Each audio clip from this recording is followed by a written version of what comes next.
दास मोदी के नेतृत्व में बीजेपी सरकार ने काशी विश्वनाथ कॉरिडोर का एक भव्य मंदिर बनवाया था। उस मंदिर बनवाने में सैकड़ों शिवलिंग को निकालकर बाहर फेंक दिया गया था।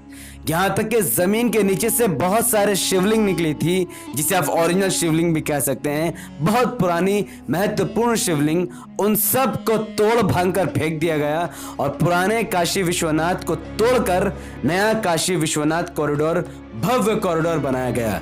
तो जब उस शिवलिंग कर तुम्हें परवाह नहीं थी, तो आज फटे मुंह वाले एक पत्थर को शिवलिंग कहकर तांडव क्यों मचा रहे हैं? कांग्रेस के दो बड़े नेता ने हिंदुओं को कुतुब मीनार और ताजमहल सौंपने की गुजारिश की भारत सरकार से। यहां पर ज्ञानवापी मस्जिद का मामला संभला नहीं जा रहा और कांग्रेस ताजमहल और कुतुब मीनार को भी हिंदुओं की मंदिर बनाने में लग चुके हैं और हिंदुओं के हवाले करने की बात कर रहे हैं। आपको पता होना चाहिए कि कुतुब मीनार पर पहले ही हिंदुत्व संगठन ने कोर्ट में एक याचिका दायर करके सर्वे करवाने की मांग की है। अगर ये सर्वे पूरा होता है और अगर कुतुब मीनार को भी धोखे से मंदिर बना दिया जाता है, तो भारत सरकार को बहुत बड़ा नुकसान होगा, क्योंकि कुतुब मीनार और ताजमहल और इनके जैसे 5 स्मारकों से भारत सरकार ने 2017-18 में 146.5 करोड़ रुपए कमाए थे और करीबन 271.8 करोड़ रुपए का भारत सरकार के राजस्व को फायदा हुआ था। और अकेले कुतुब मीनार हर साल 23.4 करोड़ रुपए का फायदा देती है। तो अगर कुतुब मीनार और ताजमहल को मंदिर बना दिया जाए, तो यहाँ पर कोई भी दोबारा इस चीज को देखने नहीं आएगा और इसका सीधा नुकसान भारत सरकार को होगा।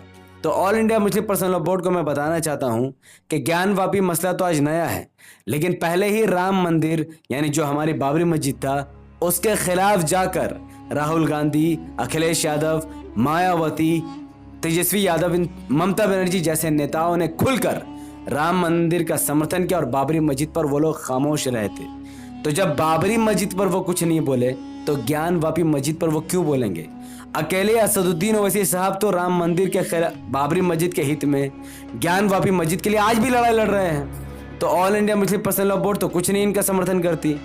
यहाँ तक कि ओवैसी साहब ने पहले ही कहा था कि वो सर्वे के और कोर्ट कमिश्नर के खिलाफ है, और असदुद्दीन ओवैसी साहब की दूरदर्शिता सही साबित हुई, क्योंकि जो टीम कमिश्नर नियुक्त किया गया था अजय मिश्रा, उसको उसके पद से हटा दिया गया है, क्योंकि यही अजय मिश्रा बार बार इस बात को फैला रहा था कि वहां पर शिवलिंग मिल गई, वहां पर हिंदू मंदिर था और इसे लात मारकर बाहर भगा दिया गया है।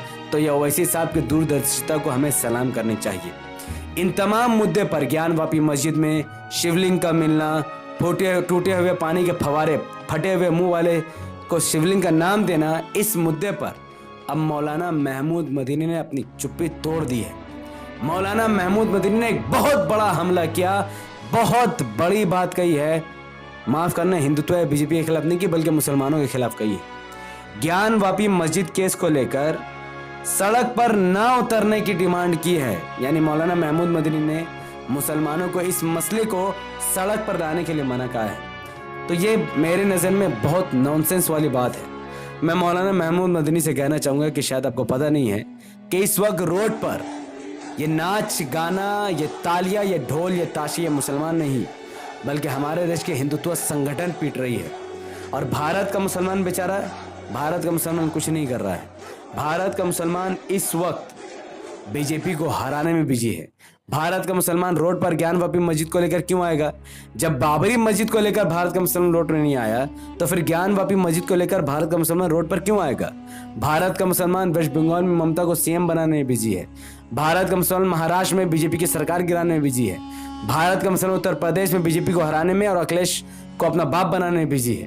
भारत का मुसलमान बिहार में बीजेपी को हराने और तेजस्वी यादव को अपना बाप बनाने में बिजी है। तो भारत का मुसलमान अभी एक बड़े नेताओं के ग्रुप के नेता बनाने में बिजी है और बीजेपी को हराने में बिजी है। तो भारत के मुसलमान बेचारे क्या है? और वो ओवैसी साहब जो पहले भी लड़ाई कर रहे थे और आज भी लड़ाई लड़ रहे हैं। और अफसोस तो मुझे उन हिंदू संगठन पर आती है जो जमीन के अंदर एक एलईडी बल्ब जब निकल गया तो उसे शिवलिंग समझकर पूजा करने लगे और 1,500 रुपये चढ़ावे भी आ गए। वाह, यह बात यहाँ तक भी नहीं रुकी।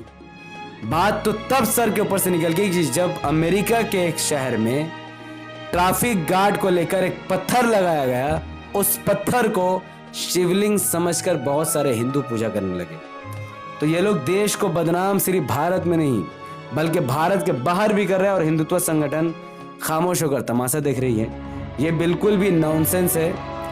ज्ञानवापी मस्जिद का फटा हुआ पत्थर सिर्फ और सिर्फ पानी का फव्वारा है, कोई शिवलिंग नहीं है, कोई हिंदू मंदिर नहीं है। इस वीडियो को भारत के लाखों मुसलमानों तक पहुंचाने के लिए इसको लाइक कीजिए, इसके लिंक को व्हाट्सएप, फेसबुक, इंस्टाग्राम जैसे सोशल मीडिया के प्लेटफॉर्म पर शेयर कीजिए। अपनी बातों को कमेंट पर रखिए कि क्या आप सब आजम खान साहब को AIMIM में ज्वाइन होता हुआ देखना चाहते हैं, या आपके लिए आजम खान साहब एक अलग पार्टी बना ले, या फिर आजम खान साहब को समाजवादी पार्टी में ही रहना चाहिए। आप अपनी बात कमेंट में विस्तार से दें, जिस पर बहुत डिटेल वीडियो मैं इंशाल्लाह जल्द लाने वाला हूं। तब तक इस वीडियो को लाइक कीजिए, शेयर कीजिए, कमेंट कीजिए, हमारे यूट्यूब चैनल द पॉलिटिकल को सब्सक्राइब कीजिए, बेल आइकन को हिट कीजिए। अगर आप सब इस वीडियो को हमारे Facebook channel the political news पर देख रहे हैं तो इसे कम से कम 5 बड़े ग्रुप में शेयर कीजिए, फॉलो कीजिए, लाइक कीजिए। बहुत बहुत शुक्रिया। मुझे अपनी दुआ में याद रखें। अस्सलाम वालेकुम रहमतुल्लाहि व बरकात। अल्लाह के सलाम तेरे रहमत व बरकात अब तमाम भाई और बहनों पर हो।